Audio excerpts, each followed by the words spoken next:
Indian food হাটে আমার প্রিয় দর্শক বন্ধুদের স্বাগত।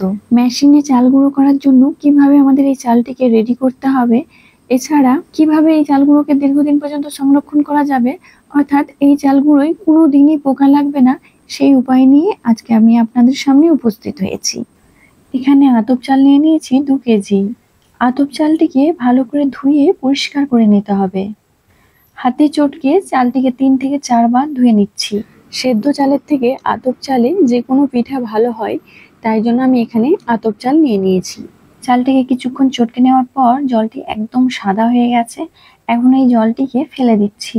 এভাবে 3 থেকে 4 বার চালটিকে ভালো করে ধুয়ে জল ফেলে দিতে হবে। চালের মধ্যে যেটুকু জল রয়ে গেছে সেটি যাতে ভালোভাবে বেরিয়ে যায়, তার জন্য বড় একটি স্ট্রেনারে চালটি ঢেলে নিয়েছি। এই অবস্থায় চালটিকে 10 মিনিট রেখে দিতে হবে। তারপর একটি সুতির কাপড়ের উপরে চালটিকে ঢেলে দিচ্ছি। এখন এই চালটিকে সুতির কাপড়ের উপরে পাতলা করে বিছিয়ে নিতে হবে, যাতে এই চালটি কিছুটা শুকিয়ে যায়। তবে চালটিকে একদম শুকনো করব না, জাস্ট চালটির ভেজা ভাবটা চলে যাবে এইভাবে শুকিয়ে নিতে হবে। চালটিকে আমি এখানে ফ্যানের নিচে দিয়ে 1 ঘন্টার জন্য শুকিয়ে নিচ্ছি। এখানে আপনারা দেখতে পাচ্ছেন চালটিকে কাপড়ের মধ্যে কিভাবে আমি বিছিয়ে নিয়েছি। 1 ঘন্টা পর কাপড়ের 4 সাইডকে মুড়ে এক জায়গায় করে নিচ্ছি, যাতে চালগুলো এক জায়গায় জড়ো হয়ে যায়। মেশিনে আতপ চালের গুঁড়ো করতে গেলে চালটিকে একদম ঠিকঠাকভাবে রেডি করতে হবে, তাতে চালের গুঁড়োটি পারফেক্ট হবে এবং সেই চালের গুঁড়ো দিয়ে সমস্ত রকমের পিঠা বানানো যাবে। সব চালের গুঁড়োতে কিন্তু সব রকমের পিঠা হয় না, কিন্তু এই চালের গুঁড়ো দিয়ে সব রকমের পিঠা, রুটি সবকিছুই কিন্তু তৈরি হয়ে যাবে। ফ্যানের নিচে এভাবে 1 ঘন্টা রেখে দেওয়ার পর দেখবেন চালটি ঝরঝরে হয়ে গেছে। হাতে নিয়ে আপনাদের দেখাচ্ছি, দেখুন চালটি কতটা ঝরঝরে হয়েছে। এখানে চালটির বাইরের যে ভেজা ভাবটা সেটি চলে গেছে, কিন্তু ভেতর থেকে ভেজা আছে। এরপর চালটিকে আমি একটি প্যাকেটের মধ্যে নিয়ে এক কাকিমাদের বাড়ি যাব, যাদের বাড়িতে চাল গুঁড়ো করার মেশিন আছে। আজকে আপনাদেরকেও চাল গুঁড়ো করার এই মেশিন দেখাবো। চলুন তাহলে দেখে নিই চাল গুঁড়ো করার মেশিনটি। দেখতে পাচ্ছেন এটি চাল গুঁড়ো করার মেশিন।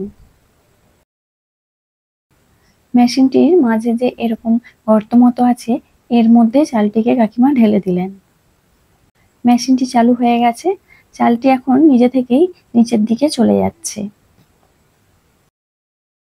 এখানে দেখতে পাচ্ছেন হ্যান্ডেলের মতো যে অংশটি আছে সেটিকে 2-1 বার ঘুরিয়ে দিয়েছেন, আর চালটিকেও হাত দিয়ে গর্তের দিকে একবার ঢেলে দিলেন, যাতে সমস্ত চালটি খুব ভালোভাবে নিচের দিকে গিয়ে গুঁড়ো হয়ে যায়।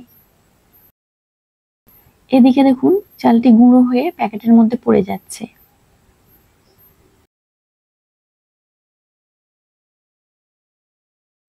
দু কেজি চাল গুঁড়ো করতে আমার এখানে মোট 3 থেকে 4 মিনিট সময় লেগেছে। দেখতে পাচ্ছেন কত সহজে চাল গুঁড়ো হয়ে গেল।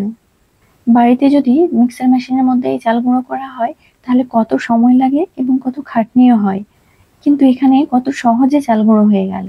এরপর চাল গুঁড়োটিকে বাড়িতে এনে একটি বড় থানচার উপরে ঢেলে দিচ্ছি। চালটি এখানে গরম এবং ভেজা আছে। যেহেতু চালটিকে মেশিনে গুঁড়ো করা হয়েছে তাই এটি এখন গরম আছে, আর ভেজা চাল গুঁড়ো করার জন্য চালটি এখন ভেজাও আছে। এই থানচার মধ্যে চাল গুঁড়োটিকে খুব ভালোভাবে বিছিয়ে নিচ্ছি।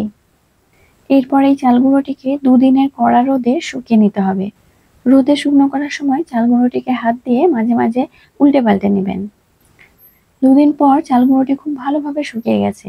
হাত দিয়ে দেখুন জোরে মুঠো করলেও চালটি কিন্তু জমাট বেঁধে থাকছে না। চাল গুঁড়োটি খুব ভালোভাবে শুকনো হয়েছে কিনা বোঝার জন্য চাল গুঁড়োটিকে এভাবে হাতে মুঠো করে দেখবেন। যদি দেখেন চাল গুঁড়োটি হাতের মধ্যে জোরে মুঠো করলেও ডেলার আকার নিচ্ছে না, তাহলে বুঝবেন আপনার চাল গুঁড়ো খুব ভালোভাবে শুকনো হয়ে গেছে। চাল গুঁড়োটি শুকনো হয়ে যাওয়ার পর একে চেলে নিতে হবে। চালুনির মধ্যে চালের আটা দিয়ে এভাবে আমি চেলে নিচ্ছি। এখন যদি চালের গুঁড়োটিকে চেলে রেখে নেন তাহলে পরে আর চালতে হবে না।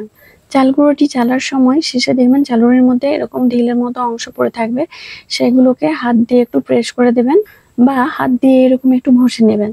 দেখবেন ঢিলেগুলো সব ভেঙে যাচ্ছে। তারপর এগুলোকে আবার একটু চেলে নেবেন। শেষে দেখবেন যে অংশগুলো পড়ে রয়ে যাবে সেগুলোকে ফেলে দিতে হবে। এইভাবে এখানে সব চাল গুঁড়োটিকে চেলে নিয়েছি। এই চাল গুঁড়োটি যাতে আমাদের কাছে বছরের পর বছর ভালো থাকে তার জন্য একটি কন্টেনার নিয়ে তার মধ্যে একটি পলিথিন এভাবে ঢুকিয়ে নেবেন। পলিথিনের মধ্যে যদি চাল গুঁড়োটি রাখা হয় তাহলে দীর্ঘদিন এই চাল গুঁড়োটি ভালো থাকে। কোনোদিনই এই চাল গুঁড়োর মধ্যে কোনো পোকা হয় না।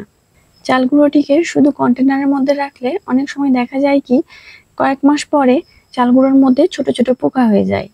তাই এইভাবে যদি চাল গুঁড়োটিকে রেখে দেওয়া হয় তাহলে কোনোদিনই এর মধ্যে পোকা হয় না। আমার এই ভিডিওটি আপনাদের কাছে কতটা উপকারী বলে মনে হয়েছে আমাকে কমেন্ট করে জানাবেন। আর ভালো লাগলে লাইক দিয়ে আমার এই চ্যানেলটিকে সাবস্ক্রাইব করে নেবেন এবং ফেসবুক থেকে দেখলে পেজটিকে ফলো করে নেবেন। সকলে ভালো থাকবেন ও সুস্থ থাকবেন।